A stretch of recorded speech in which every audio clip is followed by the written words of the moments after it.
রাজধানীর ব্যাংকগুলোতে তন্ন তন্ন করে খুঁজে পাবেন না একটি নতুন টাকার নোট, অথচ এই নতুন টাকার নোট মিলবে শুধুমাত্র খোলা বাজারে। হ্যাঁ ভিউয়ার্স, আপনারা ঠিকই শুনেছেন। গুলিস্তান কমপ্লেক্সের নিচে গেলে দেখা মিলবে নতুন টাকার রমরমার বাজার, নতুন টাকার হাট। গ্রাহককে টেনে টেনে নিয়ে বিক্রি করছেন নতুন টাকার 10 টাকা, 20 টাকা ও 1000 টাকার নোট। বাংলাদেশ ব্যাংকের নির্বাহী পরিচালক ও মুখপাত্র আরিফ হোসেন জানিয়েছেন, ঈদ উপলক্ষে আমরা নতুন টাকা ব্যাংকগুলোকে দিয়েছি। তবে ব্যাংকগুলো কোন শাখার মাধ্যমে গ্রাহকের কাছে নতুন টাকা বিতরণ করবে এটি শুধুমাত্র তারাই নির্ধারণ করবে।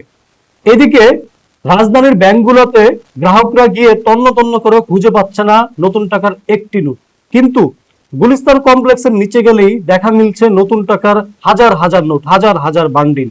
গ্রাহককে টেনে টেনে নিয়ে বিক্রি করছেন নতুন টাকা, 10 টাকা, 20 টাকা ও 1000 টাকার নোট। বিক্রেতারা এসব টাকা বিক্রি করছেন শতকরা 10 ভাগ টাকা নিয়ে। যারা নতুন টাকা এইভাবে বিক্রি করছেন তাদের একজনকে প্রশ্ন করা হলো, আপনারা এই টাকাগুলো কিভাবে পান? তখন এর উত্তরে সে জবাব দিল, এই সব নতুন টাকা ব্যাংকগুলোর কর্মকর্তারাই তাদের কাছে সরবরাহ করে টাকার বিনিময়ে।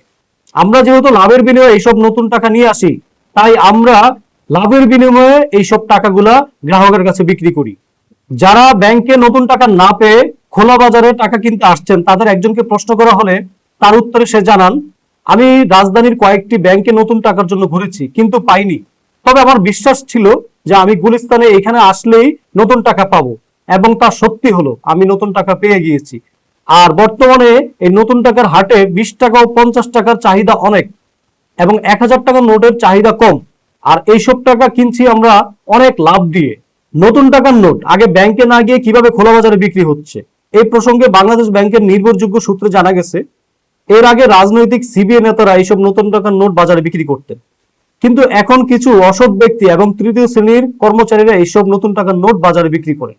ব্যাংকের ঊর্ধ্বতন কর্মকর্তারা যদি এসবের সাথে জড়িত না থাকতেন তাহলে কারো সাধ্য ছিল না নতুন টাকার নোট আগে বাজারে বিক্রি করা।